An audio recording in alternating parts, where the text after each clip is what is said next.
In 1854, in a locked medical ward in London, 9 children sat in a silent row. Doctors stood frozen. Some of the children were barely 3 feet tall. Others already towered over grown men. One had the hands of a giant and the legs of a child. Another had an adult's torso on a child's frame, their bones bent in unnatural arcs, their spines twisted in ways medical books had never described. And all 9 of them had the same parents.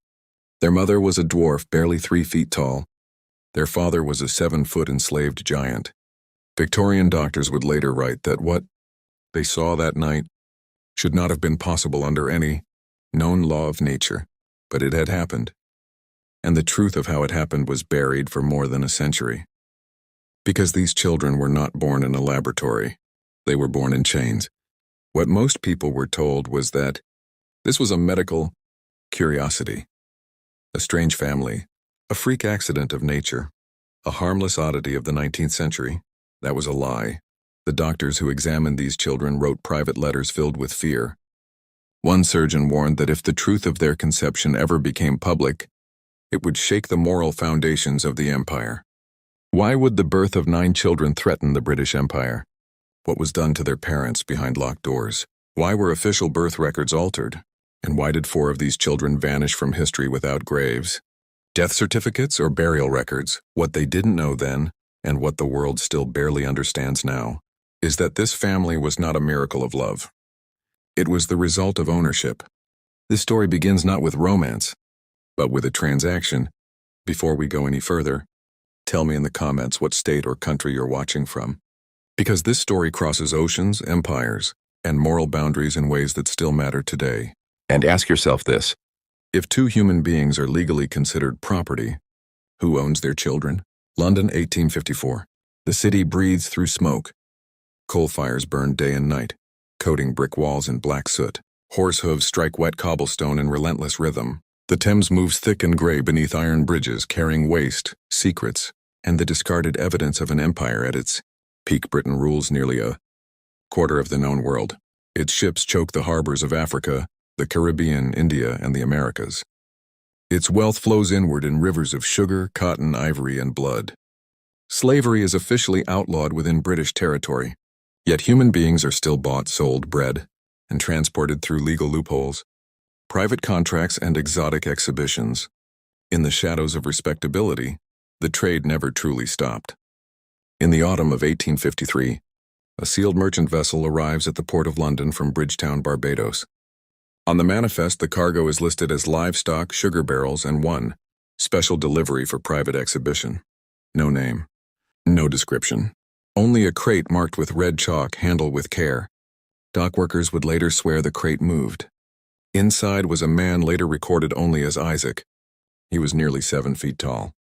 His skeleton was massive, the proportions distorted by what modern doctors would identify as gigantism, likely caused by a pituitary disorder. His hands swallowed the wrists of ordinary men. His shoulders strained against iron restraints. His voice, when he eventually spoke, startled those who heard it, deep but strangely gentle. Isaac had been enslaved on a sugar plantation in St. Lucie Parish, Barbados. He had been purchased as a novelty, not for labor, for display. Across the Atlantic, in a basement room beneath a medical lecture hall near Harley Street in London, another human curiosity waited. Her name was Eliza Whitcomb. She measured just under 3 feet tall. Born in Norwich in 1832 to textile workers, Eliza had been surrendered to a traveling medical broker after her parents died in a factory fire.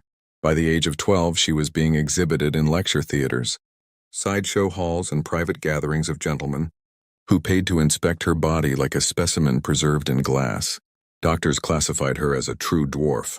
Her limbs were proportionally small, her voice thin but steady, her intelligence impossible to deny, no matter how often it was questioned. Eliza learned early that silence was safer than protest. In December 1853, these 2 lives were quietly purchased by the same man, Dr. Ambrose Hargreave, physician, anatomist, fellow of the Royal Society of Medicine. Publicly, Hargreave was known as a respected lecturer on human variation. Privately, his interests went far beyond observation. He collected bodies. He kept living specimens. He exchanged letters with Continental, scientists who still believed that certain types of humans were nearer to animals than to Europeans. His correspondence would later be sealed by court order. What is known is this: in early January 1854, both Isaac and Eliza were transported under guard to a private estate on the outskirts of Hampstead Heath, north of the city. The neighbors told police years later that they heard shouting at night, chains, heavy doors, and sometimes singing. Inside the estate stood a former hunting lodge converted into a research facility. Thick curtains blocked the windows. Gas lamps burned at all hours. The hall smelled of ether, blood, damp stone, and chemical preservatives. This was not a hospital. It was a laboratory for things that respectable society was not meant to see. Officially, the project was recorded as a study of constitutional inheritance under extreme anatomical divergence. The true purpose was never written. But money changed hands, and experiments began. By April of 1854, servants began whispering that Eliza was ill, that her figure, already small, had changed, that she fainted often, that she was kept under constant watch. Some claimed she prayed aloud at night. Others claimed she screamed. The first child was born on November 2, 1854, during a thunderstorm, so violent that local churches recorded it as an act of God. The midwife who attended the birth quit her post the next morning and fled to Birmingham. She would never speak publicly again. Within the next 12 years, 9 children would be born from the same parents inside that estate. None were recorded in parish baptism logs. None were registered with civil authorities at birth. They existed only in private ledgers, and eventually in medical journals. To the outside world, Dr. Hargreave would later present them as a single family curiosity, a tragic anomaly, a freak of nature. But behind the sealed doors of Hampstead Heath, this was not an accident. It was a controlled observation, a long experiment carried out on living human beings who had no legal standing, no voice in court, and no recognized rights over their own bodies or their children. And London never noticed, because in a city of millions, suffering disappears easily when it happens quietly. Enough. Isaac was born, sometime around 1830, on a sugar plantation in St. Lucie Parish, Barbados. No precise birth record exists. Enslaved births were logged as inventory, not as human life events. What is known comes from plantation, shipping invoices, and later physical examinations by British surgeons. Even as a child, Isaac was different. By the age of 10, he stood nearly 6 feet tall. By 16, he exceeded every overseer on the estate. His bones lengthened faster than his muscles could adapt. He suffered constant joint pain, migraines that blinded him for hours, nosebleeds that soaked his bedding. But despite the pain, witnesses described him as unusually calm, even gentle. He was not worked in the fields for long. He was displayed. Plantation Ledger, October 1848. The tall boy is to be shown to visiting investors. Handle with restraint. Isaac became a curiosity for plantation owners and visiting traders. They made him lift barrels for amusement, measured his hands with rulers, forced him to stand back to back with white men for comparison. By 23, he was sold not for labor, but for spectacle, shipped through 3 private owners before being sent to London in 1853, when the crate opened at the port of London. A dock foreman later testified that Isaac whispered one sentence in broken English: "Am I still owned here?" No one answered him. Eliza Whitcomb was born on April 17, 1832, in Norwich, England. Her father was a loom operator. Her mother stitched lace for export. When Eliza failed to grow past the size of a toddler, local doctors declared her delightfully malformed, a phrase taken directly from a parish medical note. Her parents refused to exhibit her. They tried to protect her, until the factory fire of 1844. Both parents died within hours of one another. Eliza survived because she had been left at a neighbor's home that night. At 12 years old, she was legally orphaned.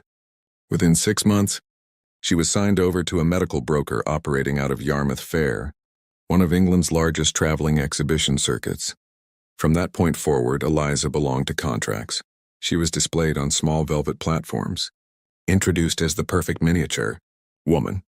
Doctors prodded her limbs in front of paying crowds.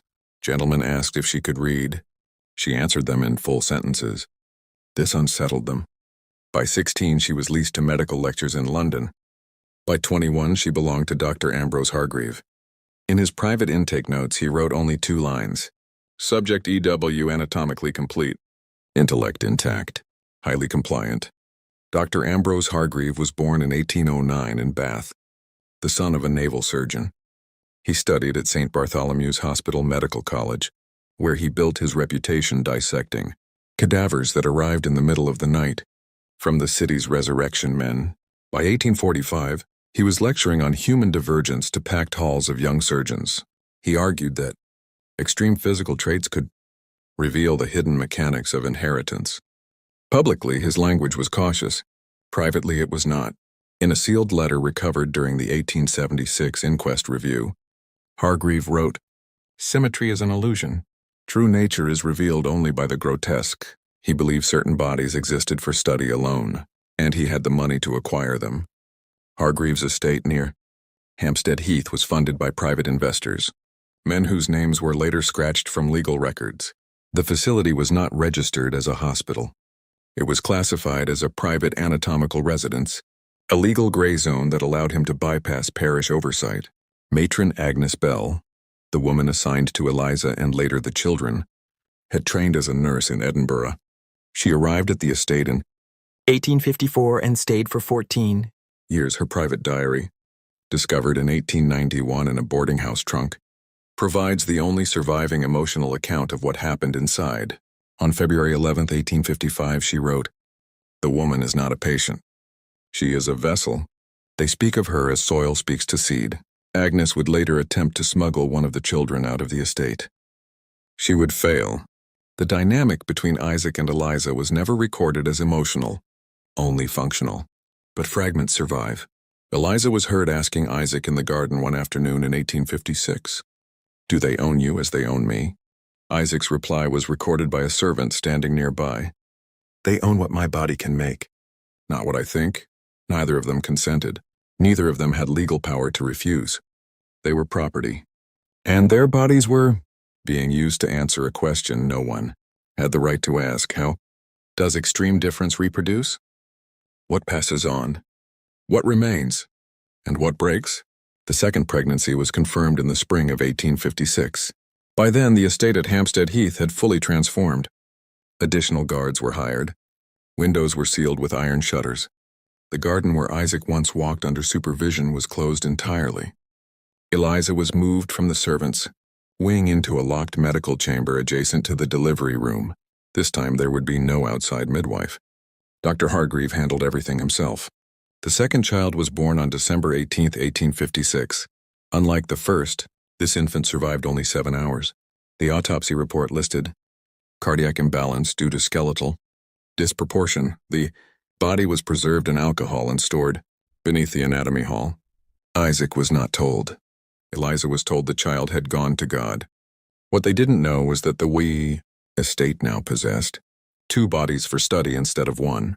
By 1858, a pattern began to emerge. Each pregnancy produced a child with a different manifestation of growth anomaly. One exhibited classic dwarfism like Eliza, another showed early-stage gigantism like Isaac, a third had asymmetrical limb extension, one arm nearly twice the length of the other at birth. Dr. Hargreave's notebooks grew thick. He measured skulls weekly, recorded pulse rates, bone curvature, lung capacity, grip strength. He brought colleagues on restricted evenings to observe the specimens. They arrived through the rear carriage. Entrance after midnight. Port wine was served. Curtains were closed. The children were carried in and placed on velvet-covered tables like rare instruments. In 1860, the 4th child was born. This one lived. By the age of 4, the boy stood as tall as an average 8-year-old, but his spine bowed under its own weight. He required a custom brace to walk. When he cried, the sound echoed across the corridors like a much older voice, trapped in a child's lungs. Matron Agnes wrote, "They cheer at the growth. They call it success, but I watch his legs tremble as though they bear the weight of many lifetimes." Isaac began asking about the children he was never allowed to see again after birth. "Where are they taken?" he asked a guard in 1861. The guard replied, "To their futures." But the children were not being raised. They were being catalogued. By 1862, Rumors reached the medical societies of London. Anonymous letters circulated describing an unauthorized domestic breeding, study of divergent extremes. Hargreave publicly dismissed the claims as slander by jealous rivals. Privately, he accelerated everything. The fifth and sixth pregnancies overlapped in rapid succession. Eliza's body weakened. Her breathing grew shallow between births. Her bones, already fragile, warped under the strain. She was 29 years old and had the physical endurance of someone decades older. The fifth and sixth pregnancies overlapped in rapid succession. Eliza's body weakened. Her breathing grew shallow between births. Her bones, already fragile, warped under the strain. She was 29 years old and had the physical endurance of someone decades older. In August 1863, during the birth of the sixth child, Eliza lost consciousness for nearly 3 minutes. Isaac was restrained outside the chamber as he heard her collapse. Servants later reported that he broke free of his chains for the first and only time, lifting a guard clear off the floor before collapsing from exhaustion. He was punished for that. He was fitted with a permanent iron cervical brace afterward to restrict sudden movement. The children continued to arrive. 7, 8, 9. Between 1864 and 1866, 3 more children were born, each more medically disturbing than the last. One child had a rib cage so expanded it visibly displaced internal organs. Another had extreme compression dwarfism but an adult-sized cranium. The 9th child was born with fused vertebrae and would never stand. By now, even some of Hargreaves' assistants were disturbed. Dr. Lionel Croft, one of the few whose name survived the later purges, wrote in a private letter dated September 1866, "We are no longer observing nature. We are forcing it. And I fear we have already trespassed beyond recovery." What they didn't know was how close the collapse already was. That same year, matron Agnes attempted to act. She selected the smallest surviving child, a girl born in 1864, with proportionate dwarfism but no immediate, life-threatening deformities. Agnes hid the child inside a laundry cart beneath linens and attempted to pass her through the servants' exit during a shift change. They were caught at the gate. Hargreave personally oversaw the removal of the child from Agnes's arms. The girl screamed. Agnes was not dismissed. She was retained under threat. From that day forward, all children were kept in locked interior rooms with no windows. By 1867, Isaac had seen only 2 of his 9 children with his own eyes. He asked Eliza once, his voice low so only she could hear, "Are we making them, or are they taking them from us?" She answered quietly, "We are not making anything. We are surviving what they make us do." Public pressure began quietly building. The anatomy reform debates were intensifying. Religious groups protested soulless science. A journalist from the Illustrated London News attempted to interview Hargreave in early 1868 regarding rumored unethical research. The request was denied. That journalist would later disappear under unexplained circumstances. Inside the estate, conditions worsened. Several of the children began showing signs of neurological distress, seizures, disorientation, sudden loss of motor control. Their rapid skeletal growth outpaced nerve development. Pain was constant. Morphine was used freely. Dr. Hargreave began documenting behavioral traits as well. Which of the children showed aggression? Which showed fear? Which showed attachment? Isaac was no longer allowed near the lower wards. Eliza was rarely conscious. In March of 1869, the 9th child fell into respiratory failure. He survived, barely, but something had changed. The births had stopped, not because the experiment was complete, but because Eliza's body could no longer endure another one, and now with 9 living outcomes in confinement, with outside scrutiny intensifying, with assistant physicians threatening exposure, Dr. Ambrose Hargreave faced a decision: shut the doors and destroy the evidence, or present the children to the world as a medical triumph. What they didn't know was that the choice he made next would destroy every remaining illusion of this being a scientific study at all. It would reveal what this project truly was from the beginning. Not research, but ownership carried to its most extreme conclusion. The first document that cracked the truth open was never meant to be found. In 1876, 7 years after the final birth, a junior legal clerk, cataloging sealed medical estates, stumbled upon a locked folio marked simply, H. Private research ledgers. It had been transferred after Dr. Ambrose Hargreaves' sudden death from a cerebral hemorrhage in his London study. No heir claimed it. No institution catalogued it properly. Inside were not medical notes. They were contracts. The earliest was dated January 3, 1854. It recorded the exclusive biological usage rights of 2 human subjects. Subject a male African. Extreme gigantism. Property conveyed via Barbados intermediary. Subject E. Female English. Proportional dwarfism. Acquired via domestic medical broker. What Hargreave had purchased was not care. It was reproductive ownership. Victorian law did not explicitly prohibit what he was doing because he had engineered the legal framing with chilling precision. Isaac was still considered colonial property under a private overseas title. Eliza, as an orphan under medical guardianship, was classified as a dependent ward. Neither had legal personhood in the way that would allow reproductive consent to be recognized. The pregnancies were not accidental. They were scheduled. In Hargreaves' private calendar entries, the language was clinical to the point of inhumanity. Introduction window optimal. Ovulation confirmed. Male restraint increased. There was no romance. There was no choice. Servants testified later that Isaac was taken under heavy sedation on specific dates and confined to a single lower chamber. Eliza was prepared separately. They were never told what was being done, only that the doctor required it. This was not observation of nature. This was forced human breeding. The revelation that shattered every remaining defense of Hargreaves' reputation came from a letter hidden between skeletal measurement charts. It was written in his own hand and addressed to an unnamed financial backer in May 1861. The variability now proves that dominance is not linear. Extremes do not neutralize. They multiply. With 9 outputs, we will establish a predictive inheritance model applicable to livestock and to people, livestock. That single word ended any pretense of science. He was not studying humanity. He was trying to master it. The children were never meant to live ordinary lives. They were meant to become data, and then prototypes. But the darkest revelation did not come from Hargreaves' papers. It came from the altered birth records. Each of the 9 children had 2 sets of documents. One internal ledger recorded their true biological origins. A second public version rewrote them as anonymous foundlings, delivered to various medical institutions under fabricated names. 4 of the children were officially listed as dead within their first 5 years of life, but they were not buried. Their bodies were never released. When investigators tracked the receiving institutions decades later, they found preserved remains mislabeled, stored as teaching specimens with no identity attached. The children had been turned into supplies. Matron Agnes Bell's final diary entry, dated October 2, 1869, revealed the moment she understood the full scope. I have been a nurse in plague wards and famine camps.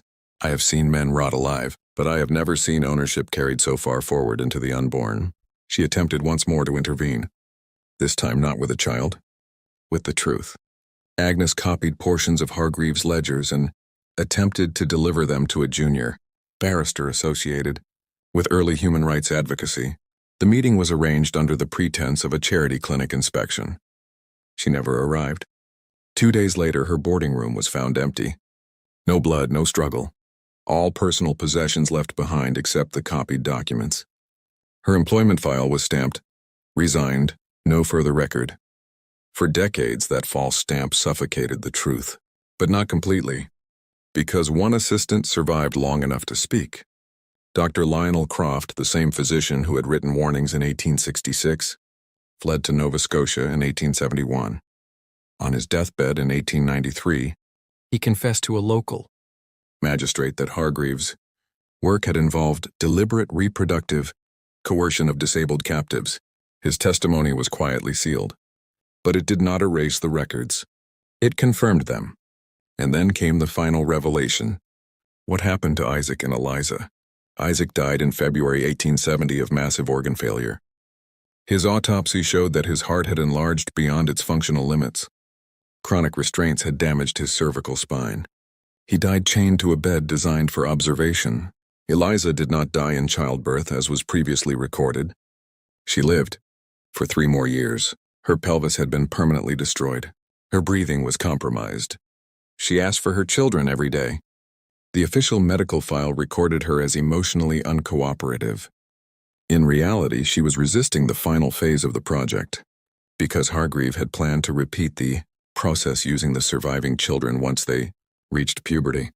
A second generation, not a family. A controlled lineage. Hargreave's death stopped that only by timing, not by conscience. After his death, the estate was dismantled. The surviving children were quietly transferred into various institutions under false identities. 2 were shipped to continental Europe for further study. 1 was sent to a rural asylum in Lincolnshire. 1 vanished entirely from official documentation after 1874.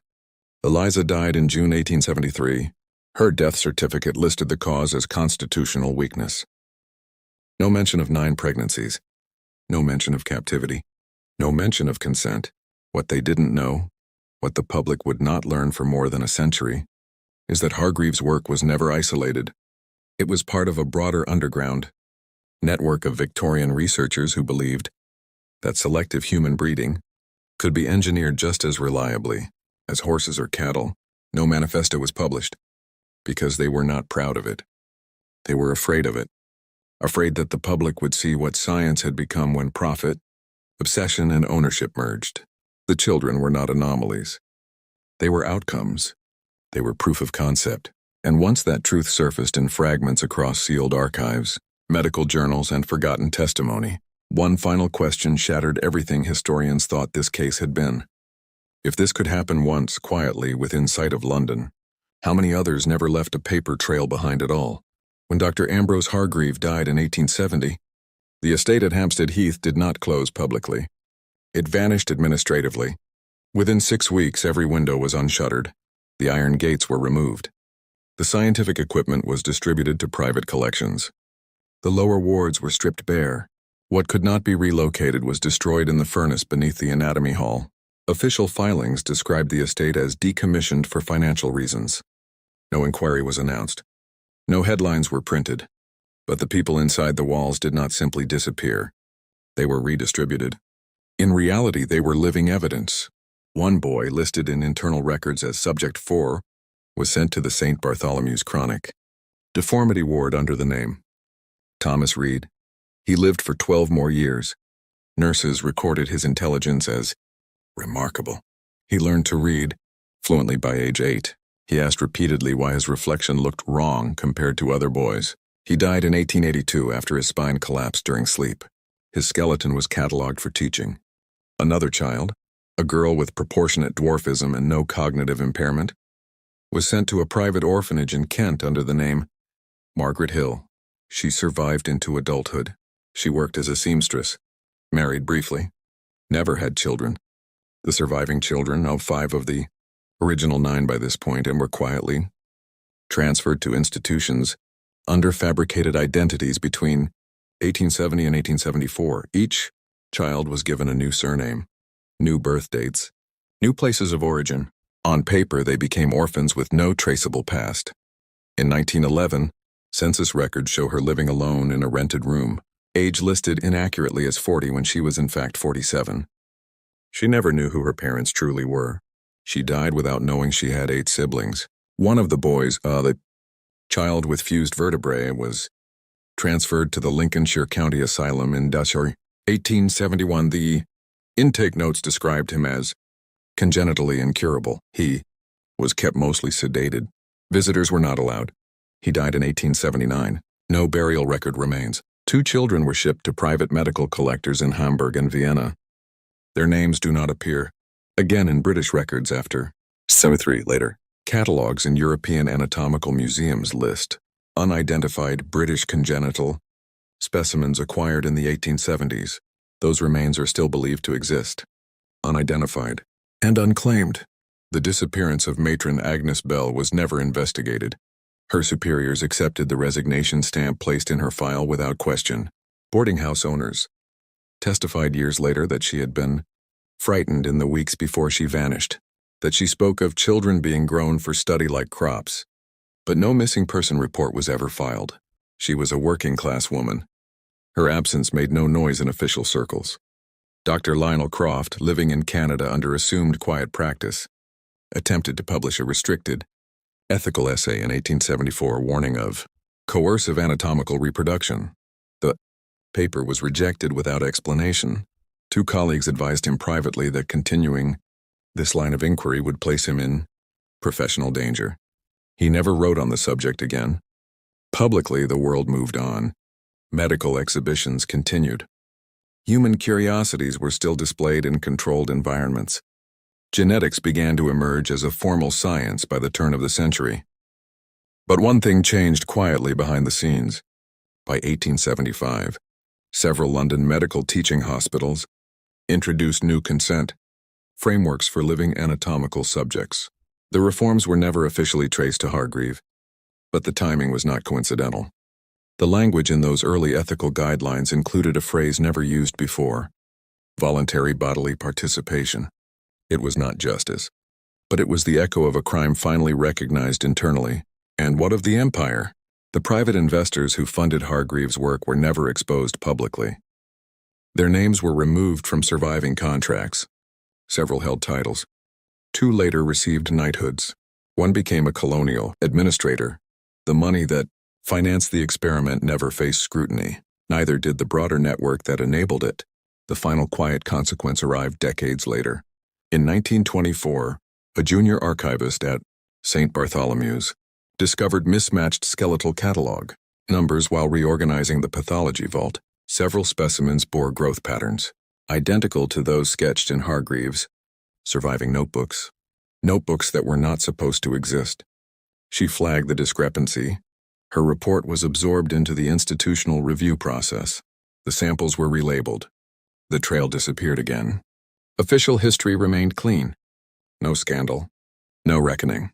Only scattered bones in locked rooms beneath teaching halls, and lives that had been renamed, reframed, and erased. Isaac was never buried in a marked grave. Eliza was never named as a mother.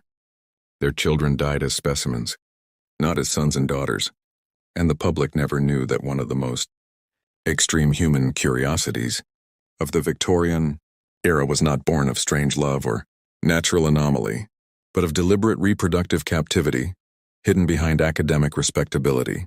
What they didn't know was that the family they had been quietly shown in medical theaters, referred to only as a rare hereditary cluster, had been manufactured, engineered, and then dismantled, silently. By the time the 20th century arrived, the world believed it had left stories like this behind. Victorian science was rebranded as cautionary history. Slavery was officially abolished across the empire. Medical ethics became formalized. Consent became a word written into law instead of whispered in private journals. But Isaac and Eliza never lived to see any of that. They died without names carved into stone. Their children grew up without knowing they had ever been a family. Official history reduced them to measurements, silhouettes, bone ratios, and mislabeled specimens locked in archives. Their suffering was converted into data, their lives into footnotes that no textbook ever printed. And that is the final cruelty of this story. Not just what was done to them, but how completely it was erased. Because when the documents were finally found, when the contracts were decoded, when the false birth records were matched to physical remains, there was no courtroom left to carry their case, no living perpetrator to answer for what happened behind the walls of that estate near Hampstead Heath. Only institutions, only traditions, only silence. History often tells us that science marched forward through bold discovery. But sometimes, that march moved forward over chained bodies, locked doors, and people who were never given the right to say no. Isaac was never a research subject. He was a man who asked if he was still owned. Eliza was never a specimen. She was a woman who asked for her children every day until she died, and the 9 children were never anomalies. They were outcomes of a decision made by men who believed ownership could extend even into the unborn. The most unsettling truth is not that this happened. It's that it happened quietly, with paperwork, with witnesses who looked away, with institutions that benefited from the results and buried the cost. And when we look back at the Victorian era and tell ourselves that we are more advanced, more ethical, more humane now, the only honest question is this: are we certain? Or have we simply learned to hide exploitation behind better language? Because even today, people are still reduced to data. Bodies are still commodified. Consent is still negotiated in shadows where power outweighs choice. Isaac and Eliza never had a trial. But their story is a verdict on an entire system that called itself civilized. If this story disturbed you, it should. If it made you angry, that anger is justified. And if it made you question what else history chose not to remember, then it has done exactly what it must. Now I want to hear from you. Do you believe this could happen again under modern systems of power? Which part of this story affected you the most? Isaac, Eliza, or the children? And most importantly, what state or country are you watching from right now? Your voices keep these stories from disappearing a second time. If you found this investigation valuable, make sure you subscribe, because the next episode dives into another sealed Victorian medical case involving children who vanished from a so-called charitable refuge in northern England. And if you think stories like this matter, share this video with someone who believes history is always clean and heroic. Because sometimes the truth is not buried because it was forgotten. It was buried because it was feared. And now that you've seen it, it belongs to you too.